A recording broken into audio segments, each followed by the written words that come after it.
హైదరాబాద్లోని బస్ భవన్ దగ్గర Telangana RTC retired employees association ఆధ్వర్యంలో రిటైర్డ్ ఉద్యోగులు భారీ నిరసన చేపట్టారు. పెండింగ్ బకాయిలు, రిటైర్మెంట్ బెనిఫిట్స్ తో పాటు ఇతర డిమాండ్ల సాధన కోసం ఆర్టీసీ మేనేజ్మెంట్ కు వ్యతిరేకంగా నినాదాలు చేశారు.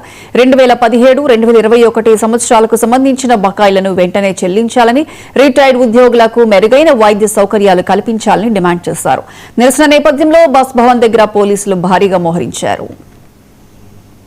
35 సంవత్సరాలు ఒక కార్పొరేషన్ లో రక్తము ధారపోసి వీళ్లకు కష్టం చేస్తే రిటైర్డ్ అయ్యారికి ఇవ్వలేక నానా గోసాలు ప్రభుత్వం వారు కానీ ఇటు మేనేజ్మెంట్ వారు కానీ పట్టించుకోకుండా వారిని రిటైర్డ్ అయిన వాళ్ళని పెన్షన్ కూడా లేదు. ఈ డిపార్ట్మెంట్ కు చాలా అన్యాయంగా ఉన్నది.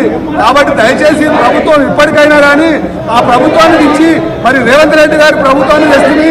అయినప్పటికీ ఈయన గారికి కూడా కొంచెమైనా కూడా కనికరించి వారి యొక్క గోసలు విని ఈ యొక్క ధర్నా కార్యక్రమం బస్ భవన్ కాడికి వచ్చినటువంటి రిటైర్మెంట్ కార్మికులంతా వాళ్ళ ఆవేదనలు, వాళ్ళ బాధలు, వాళ్ళ బకాయిలు రాకుండా 10 సంవత్సరాల నుంచి వాళ్ళు సంపాదించుకున్నటువంటి డబ్బులు మిమ్మల్ని బిచ్చం అడగట్లే, దానం అడగట్లే, మా డబ్బులు మాకు ఇవ్వమని గత 10 సంవత్సరాల నుంచి 6 సార్లు మీ యొక్క వద్దకు వచ్చి ధర్నా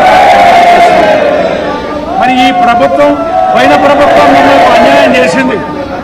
పోయిన ప్రభుత్వం అన్యాయం చేసిందనే కాంగ్రెస్ ప్రభుత్వాన్ని మేము గెలిపించుకున్నాం. ఆర్టీసీ కార్మికులు అంతా రేవంత్ రెడ్డి గారి పక్షాన నిలబడి గెలిపించుకున్నాం. మీరు మాకు న్యాయం చేస్తారని 2 సంవత్సరాలు